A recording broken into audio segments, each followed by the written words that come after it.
Hey, what's up guys? How's it going? This right here is the 2023 Lexus RX500h. Now I'm gonna give you guys an outside walk around, an inside tour, and show you guys how this car has the perfect amount of tech. But before we get into the tech, let me give you guys an outside walk around. And obviously because this is an all new design for 2023, it does look very different. And starting with the paint, this one's called Copper Crest. It's not for everyone. I've got compliments on it, so some people do like it, but I'll let you guys decide whether you're a fan of this paint job or not. And with the front design, they did a whole new thing here with the spindle grille. It does look like the body paneling is morphing into the grille. You can see it kind of slowly, gradually transition to the spindle grille, which is more aggressive because this is the Lexus RX500h, the F Performance model. So it is gonna be more aggressive than RX350 and the other trim levels below it. But if you get close to the grille, you'll see that this has a front camera as part of the 360 surround view camera system that we'll get into once we get into the inside. That grille is fully functional, and there is a little bit of trim underneath with functional vents under there. Moving on the side, there is this black trim which has some sensors, your fog lights down there. This doesn't seem to be a functional vent, but I am honestly confused because if you go around the side here, you'll see there is vent to here. And I don't know if that's just taking pressure that builds up, you know, behind the bumper and just vents it out to the side to reduce drag, but that is there. Going up top, you do have the Lexus, you know, iconic headlight with that little check daytime running light. It does look really nice. These are your headlight cleaners, I believe. And yeah, that is the headlight unit. Going on the side here, you do have color matching, you know, fender flares right here. Look nice. I really do like the wheel arches because of what's underneath them, right? It's these 21-inch matte black wheel, and they look really good. It's a very clean, simple design. It has Michelin Pilot support for tires measuring 235 and a 50 series sidewall. So if you go inside though, you'll see these are actually 6-piston brake calipers, and they're huge rotors. So this is a performance model. I didn't expect them to go all out with the brakes, but they really did. And that's cool to see. And if someone here can tell me, the sidewalls have like a felt finish. I tried looking up why these Michelin tires have this like felt finish to them. It feels cool, it looks interesting, but I don't know what the reason for them is. But anyway, that's aside. That aside, you do have your F Sport badging because this is an F Performance model. It has blacked out mirror caps. And then this has like a dark chrome goes around the trim as opposed to, let's say, a lighter chrome that'd be on other appearance packages or trim levels. The door handles here, they are keyless entry, but it's not a door handle. It's not a physical handle. There's a button here. You press it. That's what opens the door. And then you put your finger there to lock it up. And the side view mirrors will fold in. Aside from that, you know, there is a unique design to the between the doors, as well as going up to that nice little, you know, rear arch kind of flares up. Looks good in my opinion. And then on the top, that roof line kind of does mold back in, but it is still pretty high. It's not like it slopes down a lot. This kind of feature makes it look like it's more sporty, which I like. And then you got the same thing in the back as far as the wheel package goes. I did want to mention that this also does have rear wheel steering, which steers in phase of the steering wheel at higher speeds and out of phase at lower speeds to help maneuverability. And then going around back, you see you got that nice wraparound rear tail light. I think Lexus killed it with this. It's because look at the details on the side here. Looks really nice. I'm a fan. And then on back, you do get, you know, fake vents just for accents. And then down here as well. Nothing here is functional from a aero standpoint. It's just aesthetic vents. You have the RX500 Direct 4 badge. So we'll talk about the powertrain a little bit on this vehicle. And then Lexus lettering. Not a Lexus badge, just lettering here. And then on the back, you know, there is a wiper and it is tucked in. I know there's a lot of dust here, so I've been driving it, right? There's a wiper, it's tucked in, so it's out of the view, which makes this look a lot more cleaner on the back, and I like that. And then you got a shark fin antenna up top, and then yeah. So let's open up the trunk here real quick. I'll show you guys. There is a rear view camera right there. We'll open this up here. All right, so as far as storage goes, you get up to 46 cubic feet of storage space with all the seats flat. They do fold down in a 40-20-40 configuration. This one does have a privacy cover, which is easy to use. And you get a subwoofer in the back as part of the Mark Levinson 21 speaker sound system. This one does have a floor mat, but if you lift this up here, there's a handle, and you get a spare tire right there. your jack right there, and you know, so no extra storage underneath. It's just that. And then this does have a Lexus first aid kit, as well as hooks, which can handle 4 kilograms. They'll just lock into place right there. You have one on the left, one on the right. I'll fold this down for you. If you press these 2 buttons, the seats do fold. So they are power fold down. You got to lift them up yourself. And then if you look up here, this is your camera unit for the digital rear view mirror. So, and guys, just to keep in mind, this is a pre-production prototype. So this plastic is not the actual finish. It's gonna be more like this. This is just a prototype that Lexus gave me access to. So just want to keep that in mind. If you guys are seeing plastic that looks unfinished, it's because of this unique model. It's not gonna be like that when you actually go to purchase the vehicle. So let me close this up. And let's go and let's talk about powertrains real quick and open up the hood. Okay guys, so under the hood of this Lexus RX500h is a 366 horsepower hybrid system. It's got a turbo 4-cylinder up front, and then an E all-wheel drive rear axle. So the rear axle is only powered by an electric motor and the battery system. And then the front axle is only driven by, I believe it's an small electric motor, as well as a hybrid, as well as an engine, combustion ICE, engine. And that makes 406 pound-feet of torque. It's good for, I believe, a 5.9 seconds 0 to 60. This thing has a lot of power. It's a similar system that's shared amongst, other vehicles in the Toyota lineup, and they've been rolling it out to a lot. And on this one, it is tuned more for performance. The engine is more eager to turn on. I want to note that out. Than I feel like on other models that have this similar powertrain architecture, right?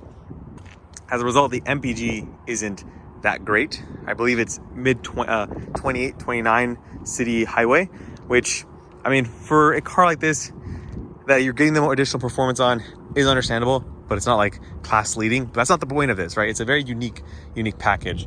But that's pretty much all you need to know as far as the powertrain and the engine, all-wheel drive from that electric rear axle.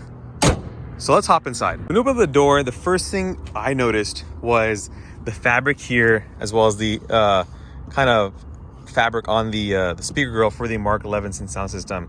It's a very throwback vibe. I remember when old speaker grills used to have like this felt on it, then they all moved to plastic. This one's kind of going back to that, and I like it. It's a nice look. You do get soft touch materials here, a very soft like leather on the door handle. There's felt right there. These door handles, I do want to point out, are electronic. So you push here to open it, but they do have a mechanical latch. You see that 2X right there?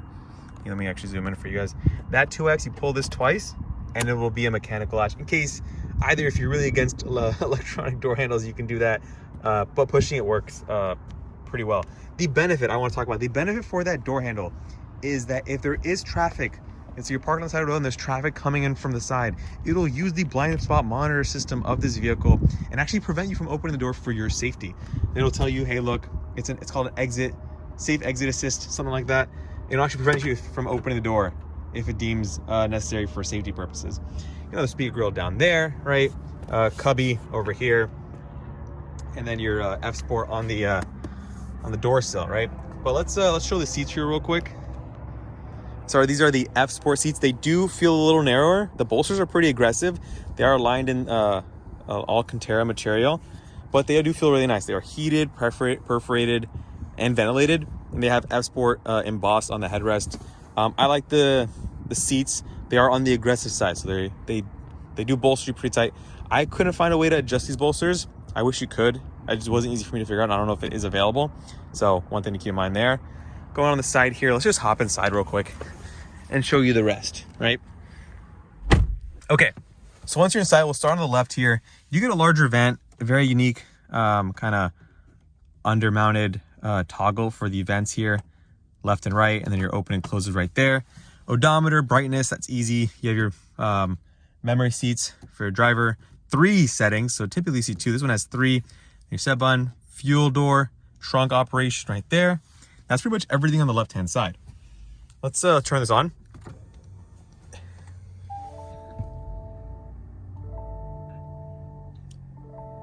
And keep in mind, I do have my iPhone hooked up, so it is on wireless Apple CarPlay. So that'll probably pop up eventually. But with your digital gauge cluster, it is pretty useful. You have a fuel gauge on the right. I got to fill up gas. I have a lot of controls when it comes to this gauge cluster. Depending on your drive mode, you do have customizability, and I can actually show you guys that here real quick. So here's the different displays underneath. You have your, this one's really performance oriented.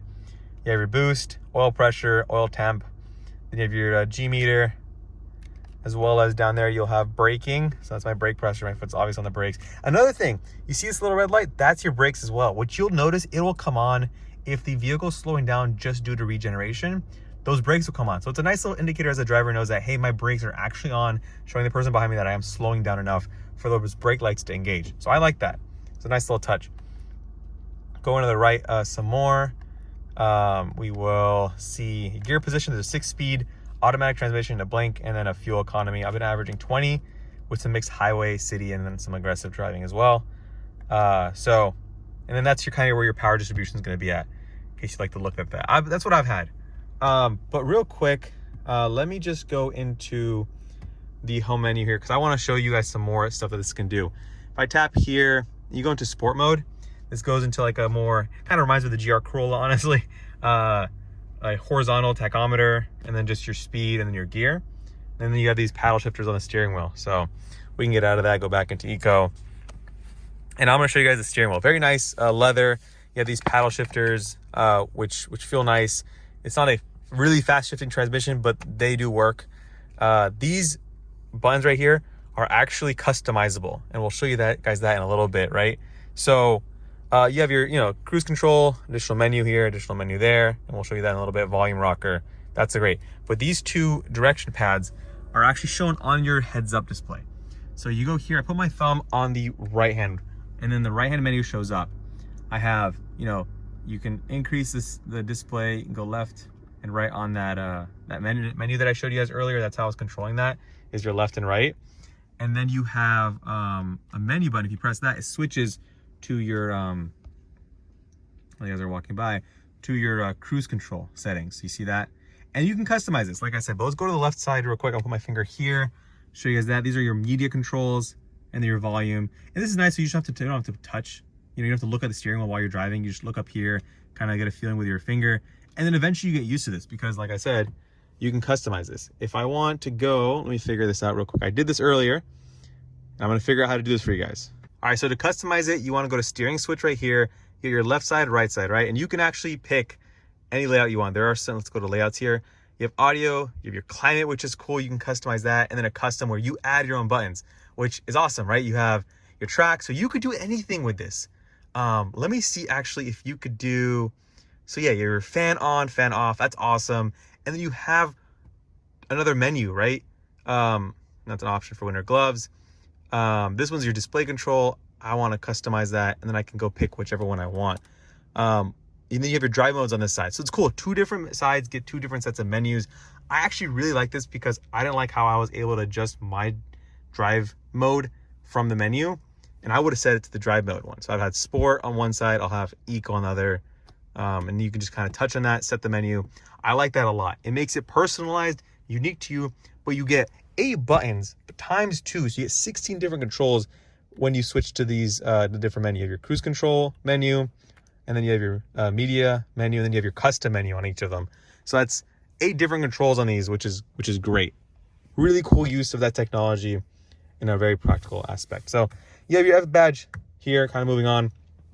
This is your eyesight, I believe. I don't know what the name of the system is, but it's tracking your eyes, make sure you're paying attention while you're driving, and that's nice. Push to start, that's great. And then yes, the 14-inch touchscreen. We were showing you guys how it was used to customize this stuff earlier. We'll just go into navigation here. And basically, guys, it is a really good interface. It's Toyota/Lexus's new software. Has Toyota Lexus Assistant. If I can say, hey Lexus, and then I'll just, what do you want to do? Nothing right now. So we'll just cancel that, and then we'll close that, right? You have your AC controls always down here. They're always going to be here. Heated and ventilated seats on auto. I've kept them on auto, and it's actually been nice to use. And then you have your AC controls here. That's your, if I turn it on, which I'll do real quick, you have your temperature, fan speed right there, physical volume knob, and then your front defroster, rear and sides right there. So a lot of what you need. There was no drive mode selector close by here. You have your gear selector here. You do have storage, wireless charger, additional cubby, only one USB-A port. The rest are USB-Cs, 1, 2, 3, and then 2 in the back, which will show you USB-C ports, right? You have your gauge cluster, or your drive selector, like I said, your brake hold, which is, you guys should know what that's all about by now. Off-road mode is the only kind of like, you press that, and then it tells you you're in off-road mode. Park brake, traction control off. I wish there was a drive selector here, a physical one, but like I said, you can customize into here, which is what I would do personally. We can close this up. You get this nice kind of pattern going along here. Then you get these cup holders. There's a little push button here. You might be wondering what that's for. If I actually go and push this down, you get a deeper cup holder to fit larger drinks, which I like. And they have these little fingers that can, you know, keep your drink still. Then when you go to push this button, it returns, I'll push that again. It'll return the cup holder to its original position, so you get 2 of the same level, or you have 1 for deep and 1 for regular drinks. Would have been nice if they adopted that to both of them, but hey, that's what they did. Going on the side here, you have your, you know, 2-way opening. Toyota's been doing this on, Lexus have been doing this on a lot of different vehicles. It's nice to see it here. It works. It's convenient for the person who's using it, which is the point. You don't have to have something that fits everyone, and then it's awkward for people in the back. Someone in the back could access this if they wanted to and get to it pretty easily.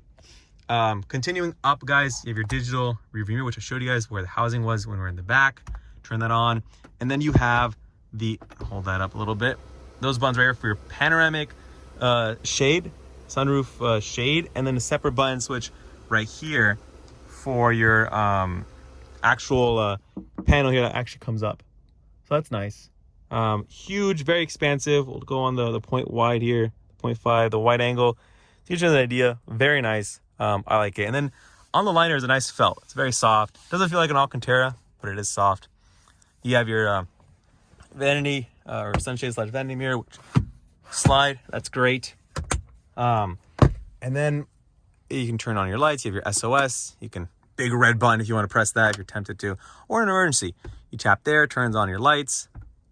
Turn that off, and then you have your sunglass holder. So that's, I feel like we covered pretty much everything. Whew. In the front, there is a lot, guys. There's a lot to this too. We can get into it real quick. If you want, skip to later, and I won't be talking about this anymore. Apple CarPlay, Android Auto, wireless, which you can get into. You can get out of that because who cares? You have your music, your phone, your vehicle, drive mode. You want to get to that. Energy flow, if you care about that as well. It's all here. All-wheel drive. Shows you power distribution front and rear. Vehicle alerts, all that good stuff. Then you have your settings, which you get into a lot of stuff. It's Lexus's new system. If you guys want to see an in-depth video on this entire system, I can do that the next time I get a vehicle. Just let me know in the comment section. I will do a full deep dive into this system, how to use everything about it, kind of as a user guide more so. Just let me know. If you want to expand your climate control settings, you go here. You can do that, de-icer, all that good stuff. And then you have your quick shortcuts. You can customize this. 4 different menus. You can swipe between adjust your driving assistant, drive modes, and then your frequently used, you can customize those, or just, I think it'll be smart about it, I believe. Let me see if I hold it. No, I don't think you can customize. I thought you could. I might be mistaken. Anyway, events, your hazard button, and then you have your 360 surround view camera, which was a part of that camera that we saw up front and the back. Really nice. You have your outside view looking in, and then you can have an inside view looking out. And then you have your park assist, which I'll show you guys how to use it. I did a whole video on it. It'll be up if it's not up already. Great system. I love it. Cool. With that said, let's hop into the back. Show you guys the back seats because they're also really, really good. All right, guys. So in the back, you do have a handle here, and this is how you can actually recline the seats. I'll push that down, and it reclines, I believe, a little further than that, but that's what I was able to do with just right now. Let's hop inside here. Close the door. You do get also a Mark Levinson speaker grill, same treatment as up front. The seat quality though is the same as you'd see in the front. They didn't skip out on the materials or anything. There's the Alcantara on the sides, the perforation. These aren't heated. I could have sworn when I was building one online that there was an option for heated seats on the outboard seats. This one doesn't have that though. AC controls here, 2 USB-C ports, your vents, seat back pockets, and then you have an armrest here. This is not the harshest of padding. It's actually pretty thin because it's also storage. But for how thin it is, it's full of padding, which I can appreciate. And then your pop-out cup holders, very nice little mechanism. I actually think that's really cool. I'd play with that probably. I'll probably fidget with that, to be honest with you guys. And then you can, like I said, this is a 20 section, so you can just do a little handle right there if you want to lift that up. Handle right there. This is pre-production plastic, so this is not the actual finish. It's gonna be more like what's around the rest of the vehicle as far as plastics go. And then you can fit stuff through there if you'd like. Lift that up, lift that back up. But yeah, guys, that's gonna wrap it up here. Hope you guys enjoyed this video. Thank you guys for watching, and I'll see you guys in the next one. Peace.